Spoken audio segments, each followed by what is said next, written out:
Assalamualaikum warahmatullahi wabarakatuh. Perkenalkan, nama saya Yudi Gumelar. Saya sebagai salah satu mahasiswa di Sekolah Tinggi Ekonomi dan Bisnis Bina Esa. Saya buat video ini untuk memenuhi salah satu tugas UAS mata kuliah tasawuf ya, yang diampu oleh Bapak Denny Maulana SMPD.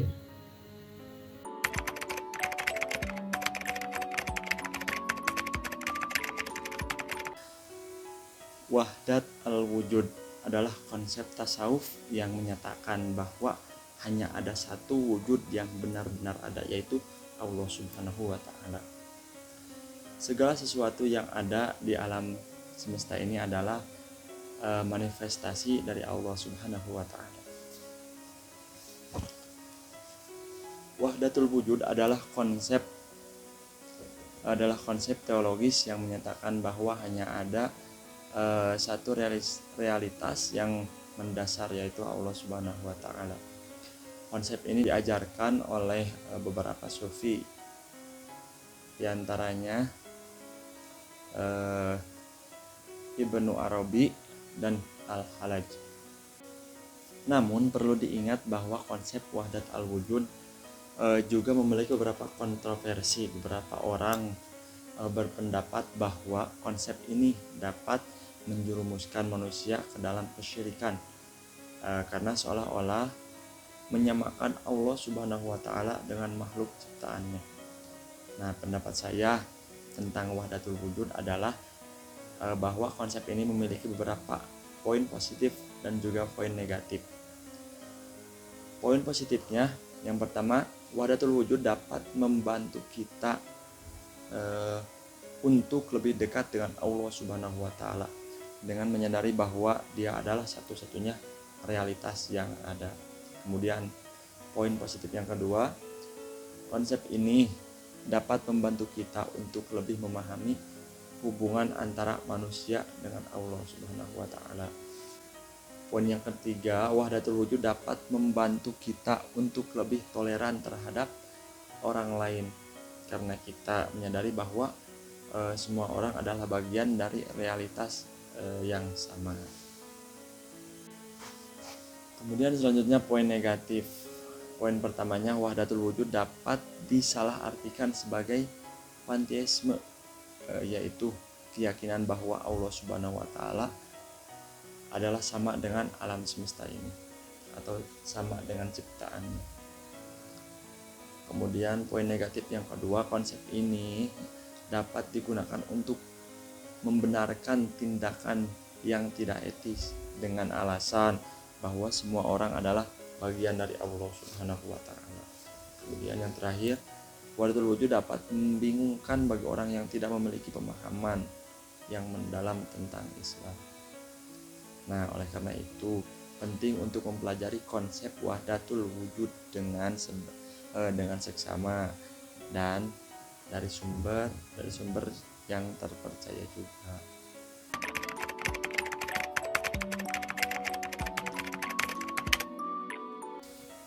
Al-fana adalah keadaan di mana manusia tidak lagi merasakan wujud atau keberadaan dirinya sendiri. Nah, hal ini bukan berarti manusia menjadi tidak ada, tetapi manusia tidak lagi merasakan dirinya sebagai makhluk yang terpisah dari Allah Subhanahu wa Ta'ala.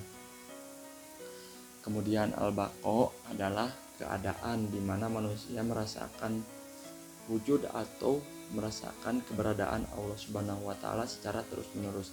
Hal ini bukan berarti manusia menjadi Allah Subhanahu wa Ta'ala, tetapi manusia merasakan bahwa Allah Subhanahu wa Ta'ala adalah salah satu wujud yang benar-benar ada. Nah, selanjutnya ittihad adalah keadaan di mana manusia merasakan kesatuan dengan Allah Subhanahu wa Ta'ala. Hal ini bukan berarti manusia menjadi Allah Subhanahu wa Ta'ala, tetapi manusia merasakan bahwa dirinya tidak terpisah dari Allah Subhanahu wa Ta'ala. Ketiga konsep ini saling terkait dengan dan merupakan bagian dari perjalanan spiritual seorang sufi ya. Al-fana adalah langkah pertama di mana manusia melepaskan diri dari ego dan hawa nafsunya.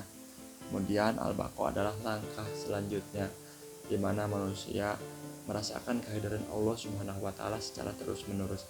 Sedangkan ittihad adalah puncak dari perjalanan spiritual di mana manusia merasakan kesatuan dengan Allah Subhanahu wa taala.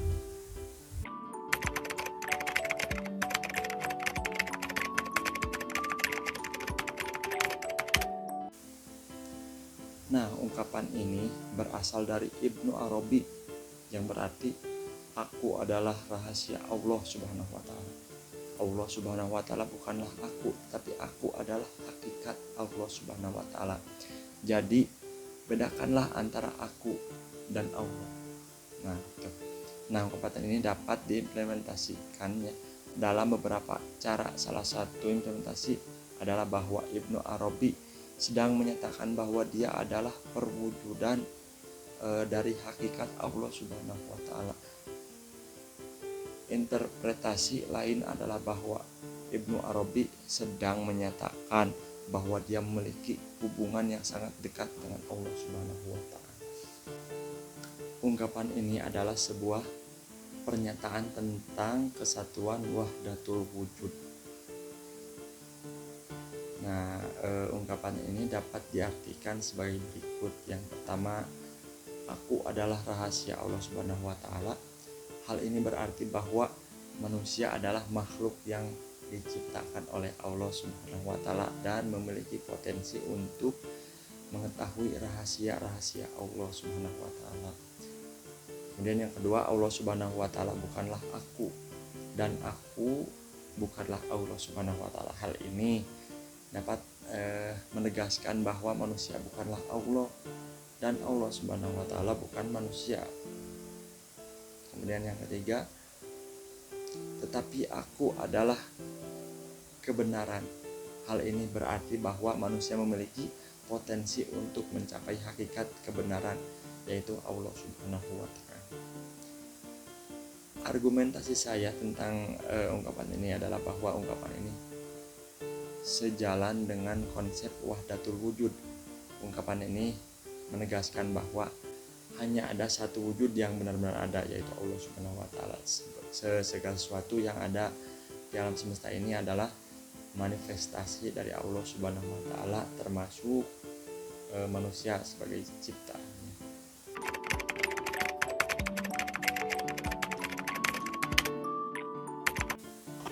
Mahabbah adalah cinta yang murni kepada Allah Subhanahu wa taala.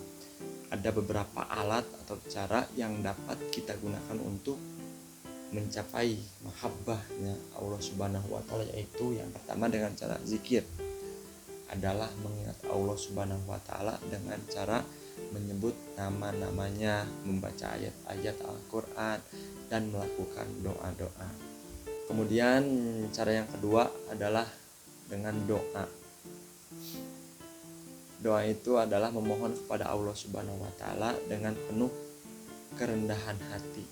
Nah, cara yang ketiga bisa dengan puasa. Adalah menahan diri dari makan dan minum serta hawa nafsu lainnya.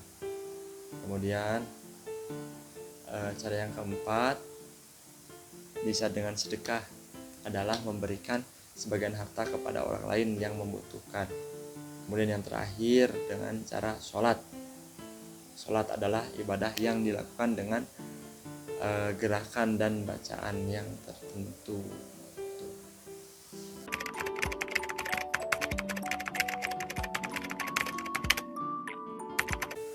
Makrifat adalah pengetahuan tentang Allah Subhanahu wa taala.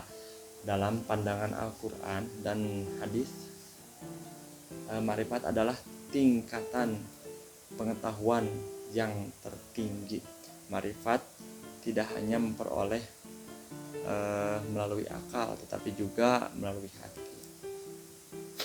Beberapa ayat Al-Qur'an yang membahas tentang makrifat antara lain ada Quran surat Al-An'am ayat ke-103 yang artinya dan dialah yang menciptakan langit dan bumi dan apa yang ada di antaranya. Keduanya dalam 6 masa. Kemudian dia bersemayam di atas arsy.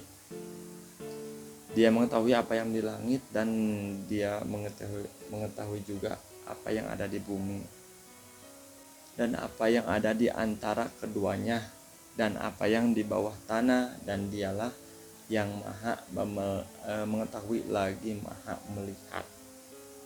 Kemudian dalil yang kedua ada di Quran surat Al-Isra ayat ke-85 yang artinya, dan mereka tidak mengetahui tentang Allah dengan sebenar-benarnya, sesungguhnya Allah maha perkasa lagi maha bijaksana. Mungkin cukup sekian video dari saya ya terkait ilmu tasawuf. Mohon maaf bila masih banyak kesalahan dan kekurangannya.